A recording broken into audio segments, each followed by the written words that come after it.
ಅಂಕೋಲಾ ತಾಲೂಕಿನ ಶ್ರೀ ವೆಂಕಟರಮಣ ದೇವರ ಜಾತ್ರಾ ಮಹೋತ್ಸವದ ಪ್ರಯುಕ್ತ ಶುಕ್ರವಾರ ಪುಷ್ಪ ರಥೋತ್ಸವ ನಡೆಯಿತು.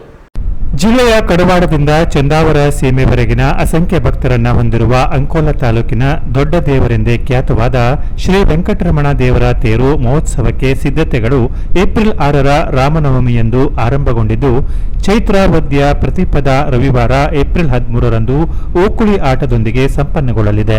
ಏಪ್ರಿಲ್ 11ರಂದು ಶುಕ್ರವಾರ ಸಣ್ಣ ತೇರು ಎಂದು ಕರೆಸಿಕೊಳ್ಳುವ ಪುಷ್ಪ ರಥೋತ್ಸವ ಭಕ್ತ ಸಾಗರದ ನಡುವೆ ಅತ್ಯಂತ ವಿಜೃಂಭಣೆಯಿಂದ ನಡೆದು ಪೂಜೆ ಮತ್ತು ಪ್ರಸಾದ ವಿತರಣೆ ನಡೆಸಲಾಯಿತು. ಏಪ್ರಿಲ್ 12ರ ವಿಶ್ವ ವಸುನಾಮ ಸಂವತ್ಸರ ಚೈತ್ರ ಪೂರ್ಣಿಮೆಯ ಶನಿವಾರ ಹನುಮ ಜಯಂತಿಯಂದು ಶ್ರೀದೇವರ ದೊಡ್ಡ ತೇರು ಎಂದು ಜನನಿಂತವಾಗಿರುವ ಬ್ರಹ್ಮರಥೋತ್ಸವ ಮತ್ತು ಸಂಜೆ ಪಲ್ಲಕ್ಕಿ ಮೆರವಣಿಗೆ, ಮೃಗಬೇಟೆ, ಗರುಡಾರೋಹಣ ಮತ್ತಿತರ ಕಾರ್ಯಕ್ರಮ ನಡೆಯಲಿದೆ. ಏಪ್ರಿಲ್ 13ರಂದು ಬೆಳಿಗ್ಗೆ ದೇವರ ಪಲ್ಲಕ್ಕಿ ಮೆರವಣಿಗೆ ಬೆಳಬಂದರಿಗೆ ತೆರಳಲಿದ್ದು, ನೌಕಾ ವಿಹಾರದೊಂದಿಗೆ ಅಲ್ಲಿ ಓಕುಳಿ ಆಟದ ಮೂಲಕ ತೇರು ಉತ್ಸವ ಸಂಪನ್ನಗೊಳ್ಳಲಿದೆ.